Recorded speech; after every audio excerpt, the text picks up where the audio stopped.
Hey Cake Chums and Mini Chums, and welcome back to the Mr. Baker's Cakes kitchen and another episode of Mr. Baker's Cake School. Now the UK is currently engulfed in a bit of a heat wave and temperatures are pushing about 32 degrees C at the moment. And I don't know about you, but the last thing I want to do when it's this hot and this stuffy and this sticky is get in the kitchen and start baking. As well as things just being really uncomfortable in a really hot kitchen, so many things don't behave when it's this hot. Whether it's buttercreams, cake mixes, ganache, ready to roll icing, none of them behave when the weather is hot. In fact, if you are struggling with your baking or cake decorating this week, I have just published a blog post with top tips from some of your favourite cake artists on how to cope with caking in a heat wave. So I'll put the link to that down in the video description below.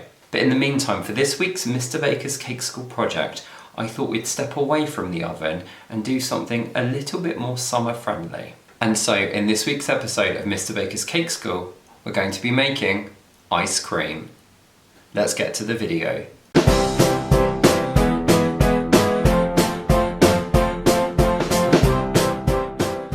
Now, if you've never made ice cream before, I imagine the idea of it can seem somewhat intimidating. Most ice creams start life as some form of custard, which means that if you've never made custard before, that's a whole other skill that you've got to master before you can then make ice cream. Not to worry though, it really isn't as tricky as it sounds. So in today's video, I'm going to be showing you how to make the custard base, how to mix it with your flavourings, and then how to turn that into your frozen ice cream. I'm going to be making a mixed berry flavour ice cream today, but if you're not a huge fan of berries, I'll also show you how you can adapt this recipe to include your favourite flavours. But anyway, that's enough chat. I think it's time to go and wash our hands, pop on our aprons, and let's get ice cream making. Now you'll notice I haven't gone for an apron today, I've gone for my chef jacket because I figured making ice cream is quite chefy.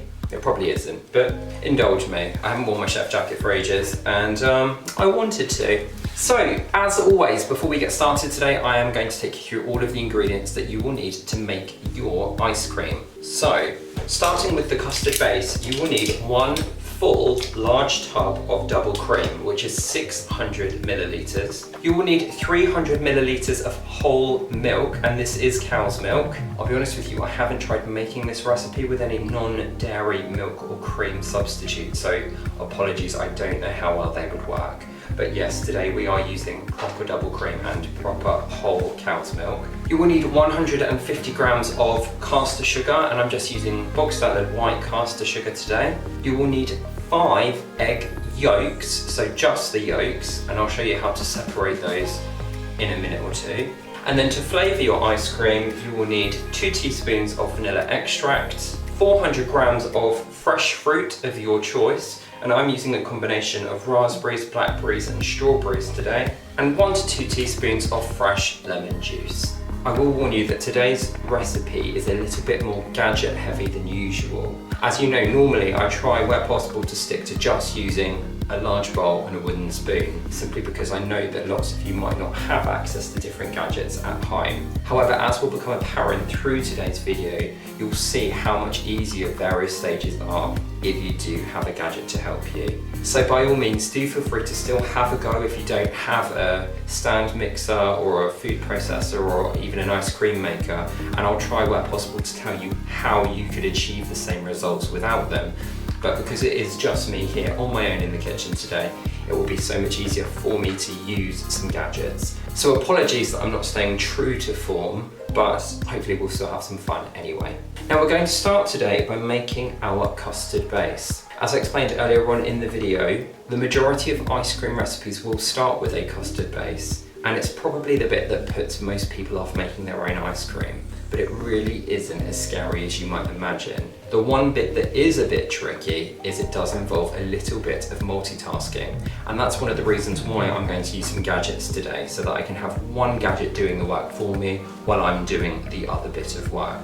So to start us off, on a low to medium hob, I'm going to start to heat up the cream and the milk together. And we're going to keep a very close eye on them, because as soon as they start steaming, we'll know that it's ready to come off. Okay, I've had to change pans because for some reason my hob didn't like the other pan. But anyway, into this pan, I'm going to pour in the whole tub of double cream. So remember that was 600 millilitres. And in with that, we're going to add the 300 millilitres of whole milk.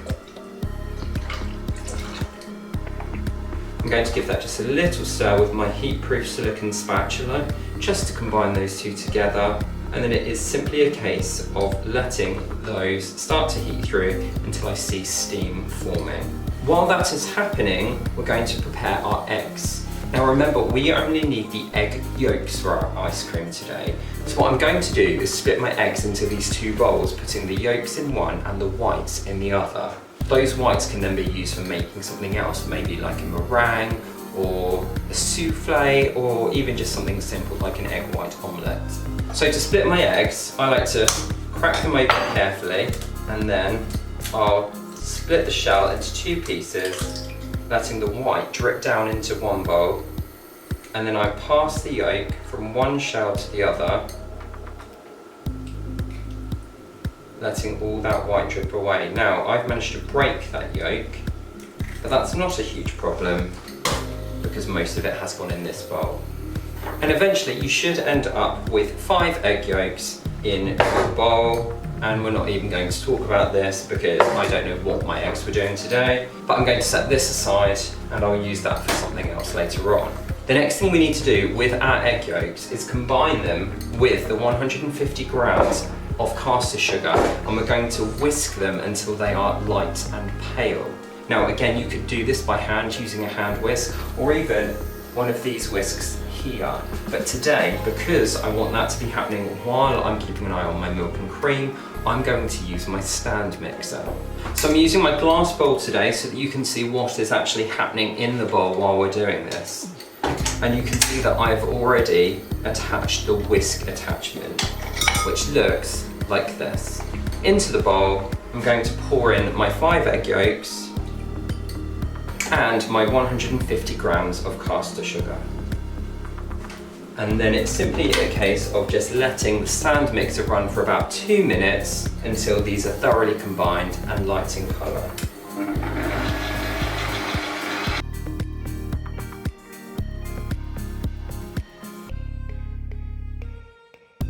So I've got my mixer running about half speed at the moment, and I'm just keeping an eye on that, watching as it goes to that pale yellow colour. In the meantime, we're keeping an eye on that milk and cream mixture, just looking out for it to start steaming. Remember, we don't want it to boil.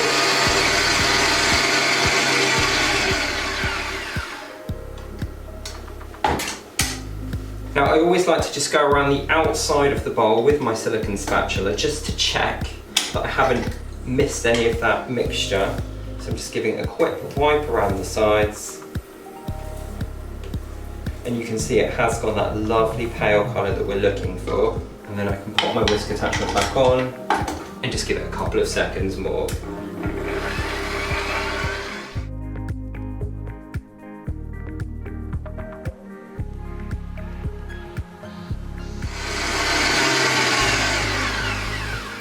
Okay, and then once your mixture looks like mine does, you can see it's that lovely pale colour, we're just going to leave that while we wait for our milk and cream mixture to start steaming. A few moments later. Now, I don't know if you can see that on the screen, but this mix has started to steam slightly now. There's nothing to see in the pan at all, there's no bubbling or anything that would mean it had come to the boil, but it is starting to produce a little bit of steam. So at this point, I'm going to turn off the heat, and then we're going to very slowly pour the warm cream and milk mixture in with the egg yolks and sugar. Again, this is something really that would be quite tricky if it was just me on my own, because I want to be whisking the mixture as I'm adding the warm cream. If there's 2 of you doing this at home, perhaps an adult and a child together, then it could be that one of you is whisking your egg mixture while the other very slowly pours in the warm cream. but if you are on your own, you will find this so much easier if you do use a stand mixer. So once again, I'm going to run this at about a medium speed, and then you'll see I'm very slowly going to pour the warm mixture in with the eggs. The reason why we didn't want this to get too hot is because it could curdle the eggs and almost cook them into scrambled eggs if this is too warm.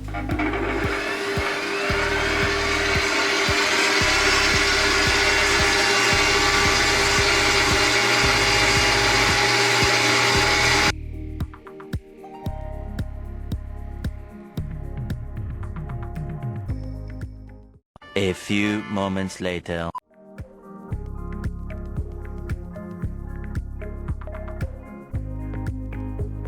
Once you've finished adding your hot cream mixture in with your eggs and they are fully combined together, we're then going to strain them back into the pan and finish cooking them in there. So I've just got a normal sieve, and you'll notice it's a metal one because I'm placing it onto a warm pan, and then I'm very carefully going to pour this warm mixture through that sieve back into the saucepan.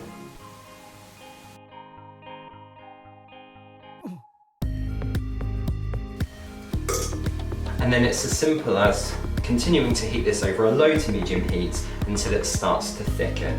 If you find that your custard mix, like mine, has ended up a little bit frothy from its time being whisked, and you're a little bit extra, you can always use a chef's blowtorch to just quickly whiz around the top and pop those bubbles. Now this isn't something you have to do, but I never need an excuse to play with my blowtorch. So again, now it's just a case of stirring your custard until it starts to thicken up. You get a channel through it as you move your spatula through, and it will leave a coating on your spatula. Now it will take a while, so I'm afraid you will need to be patient. Once you feel like your mixture has kind of reached that stage where it's thickening up and it's leaving you a nice even coat on your spatula, then it's time to take it off the heat, and we're going to transfer the mixture into a clean bowl. Now if you've done your job properly, you should find that you don't have any lumps or bumps. That would mean that you've curdled your eggs, but this is looking pretty good. And then because we don't want a skin to form on top of this custard, I'm just going to cover the bowl with a bit of cling film and set this aside to cool for about 10 minutes.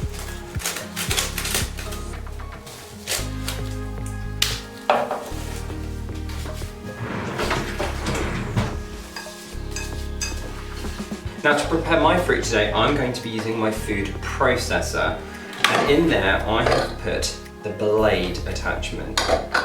If you don't have one of these, you can also prepare your fruit by roughly chopping it and then mashing it down with a potato masher, but if you do have one of these, it does make life a lot easier. You could also use a blender or even a stick blender if you have one. Now into my food processor, I'm going to put 400 grams of fresh fruit, and as I said earlier on, I'm using a combination of raspberries, blackberries and strawberries, simply because they're some of my favourites. You could of course mix these up with some other fruits of your choice, or even replace them entirely. So I'm just going to start by removing the hulls of the strawberries.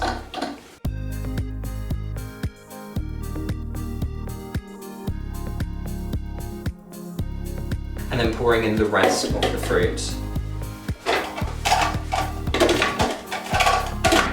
Now I'm basically going to blitz these down until the fruit is completely pureed.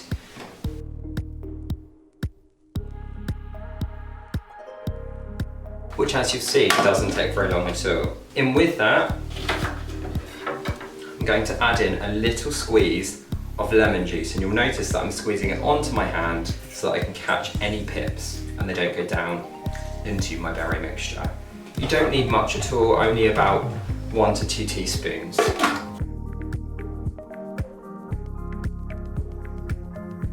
And that is as simple as it is. If you're not a fan of seeds in your fruit, you can of course strain this mixture so that you remove those blackberry, raspberry and strawberry seeds. But I'm going to leave mine in, as I think they give it a bit more of a kind of a rustic feel, and it shows it's homemade. Now once you get to this stage, we need to allow our custard to cool down entirely before we move on at all. So I'm going to go and pop this in the fridge for about 1 hour, and then I'll come back and we'll carry on. And guess what we can do while we're waiting? You guessed it, we can have a clean up and do some washing up. So I'll see you guys in 1 hour. 2 hours later. Okay, so after about an hour, you should find that your custard mix has cooled down and is nice and chilled. Mine actually took a little bit longer today, but again, it is very warm at the moment. So if you do need to leave it in the fridge for a bit longer, don't panic too much. Once you get to this stage, it's time to turn this into ice cream. Now, it also means it's time for another gadget, and you should be able to see just down here that I have got my ice cream maker. Now, as you can see, my ice cream maker is very old. I don't even know how long I've had this, but it's quite a basic model, and essentially it's a frozen base that you pour your ice cream mixture into, and then a motorized top which features a little paddle that stirs the ice cream mixture. Now, to chill this base down, you put it in the freezer, ideally for 24 hours, although mine's only been in there since first thing this morning and it's now the afternoon, but hopefully that will be enough. And then what it does is it churns your ice cream for you whilst chilling it down, and it helps you get that really smooth, creamy texture to your ice cream. Now, if you don't have an ice cream maker, that's absolutely fine.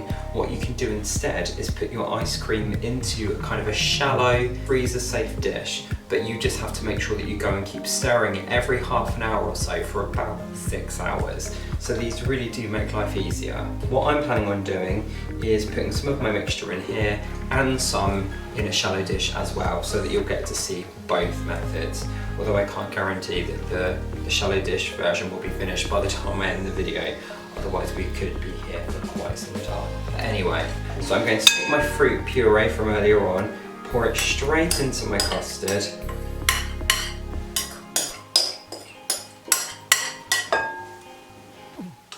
and then I'm just going to stir those together.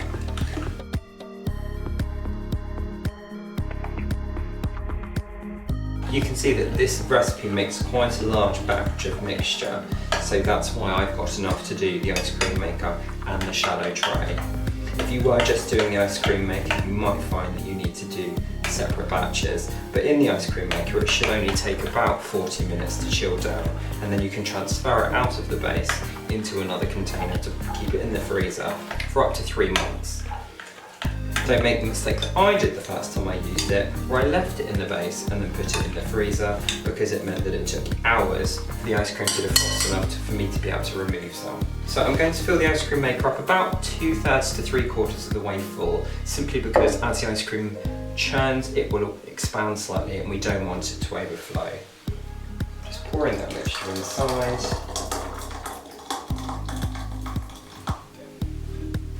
Keeping back a little bit, as I say, to try the other method as well. And then I just place on this lid and switch it on. I'll warn you, it's quite noisy.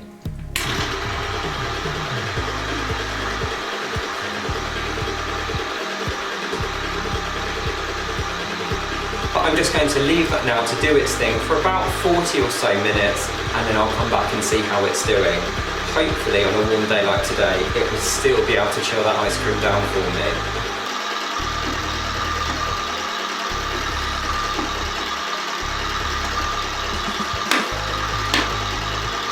The rest of the mixture I'm going to pour into this old takeaway tub,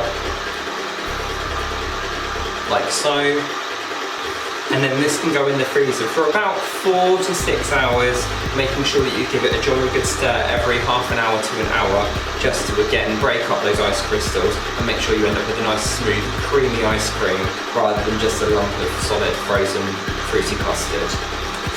So I'm going to go and do that, and I'll see you on this one as well on the way to being ready.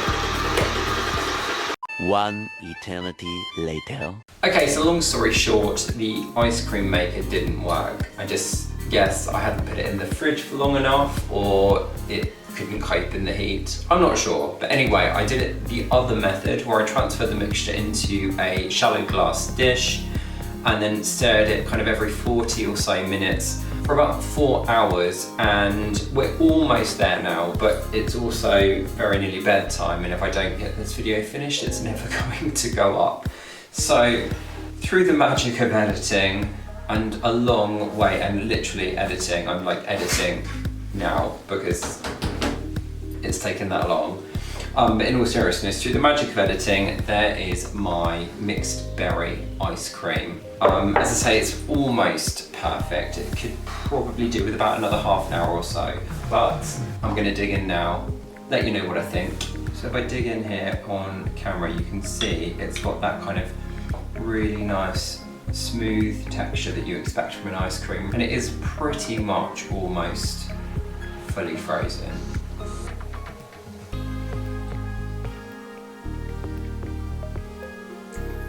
What's really nice about making an ice cream yourself is that you don't have any of that artificialness. You know, strawberry ice cream tastes of strawberries, not strawberry flavouring. I've used predominantly quite tart berries, and so you end up with quite a tart ice cream rather than something overly sweet. And personally, I really like that. It is really, really nice. Now, chances are, by the time this video goes out on Sunday, the heatwave will have broken. But if you do fancy having a go at making this week's recipe, don't forget you can find the full list of ingredients down in the description box below. As always, if you did enjoy this video, don't forget to give it a thumbs up down below. And if you haven't already subscribed to Mr. Baker's Cakes here on YouTube, you can do that now by hitting on the red subscribe button down there on the right. If you'd like to get a notification every time I upload a new video, you can also hit the bell icon. And yeah, that's pretty much it. In the meantime, as always, I do hope you're staying safe and well out there, and I will see you at the same time next week for another episode of Mr. Baker's Cakes Club. Until then, happy caking. Take care, guys.